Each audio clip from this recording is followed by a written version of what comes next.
শুভ সন্ধ্যা, good evening সবাইকে। আজকে ছোট একটা বিষয় নিয়ে আলাপ করতে চাই।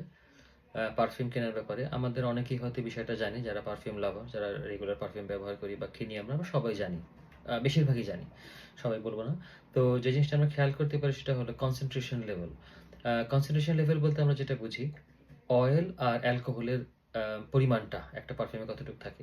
তো সবচাইতে কম যেটা থাকে বা যেটা দিয়ে শুরু হয় সেটাকে বলে ওডি কলোন। তো এটার পারফিউম এটার অয়েল কনসেনট্রেশন লেভেল থাকে বিটুইন 2 to 5%। তো এটার obviously যেহেতু তেলের পরিমাণ কম, কনসেনট্রেশন কম থাকে। সো এটার longevity ও কম থাকে, প্রাইসও কম থাকে। longevity থাকে বিটুইন 1 to 3 আওয়ার্স। তারপরে যেটা থাকে, তারপরে নেক্সট ওয়ান আপ যেটা সেটাকে বলে ওডি টয়লেট। তো এটার concentration level concentration oil concentration থাকে বিটুইন 5 to 15%। এটার লংজিভিটিও থাকে বিটুইন 3 to 6 আওয়ার্স। প্রাইস করোনার চাইতে একটু বেশি। এরপরে নেক্সট স্টেপে যেটা থাকে সেটা হলো ওডি পারফিউম। তো এটার কনসেনট্রেশন লেভেল বা অয়েল কনসেনট্রেশন থাকে বিটুইন 15 to 20%। 15 to 20% থাকে। এটার প্রাইস কোলোন এবং ওডি টয়লেটের চাইতে বেশি থাকে।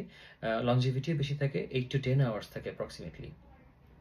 আর এরপরে সবচাইতে দামি যেটা বা হাইয়েস্ট কনসেনট্রেশন থাকে যেটার ভিতরে সেটা হলো ওডি পারফাম, সরি পারফাম, জাস্ট পারফাম অর এক্সট্রেট। এটার পার্সেন্টেজ থাকে বিটুইন 20 to 40%। এটার দাম সবচাইতে বেশি চারটার ভিতরে। কলোন, টয়লেট এবং ওডি পারফাম, এটা তিনটার ভিতরে সবচেয়ে দাম এটার বেশি থাকে এবং কনসেন্ট্রেশন লেভেল হাই হওয়ার কারণে এটা লংজিভিটিও বেশি থাকে। So between 8 to 12 plus hours থাকে। তো আরো অনেক ফ্যাক্টরস আছে। আপনার পারফিউম লাস্ট কত সময় করবে এটা ডিপেন্ড করে যার উপর। সেটা আপনার বডি টেম্পারেচার, আপনার সারাউন্ডিংস এর টেম্পারেচার, আপনার স্কিন টোনের উপর, স্কিন ড্রাই না অয়েলি তার উপর আরকি। তো ঠিক আছে, বাকি বিষয়গুলো আরো ডিটেইল আলাপ করা যাবে পরের ভিডিওতে। আল্লাহ হাফেজ। Bye bye.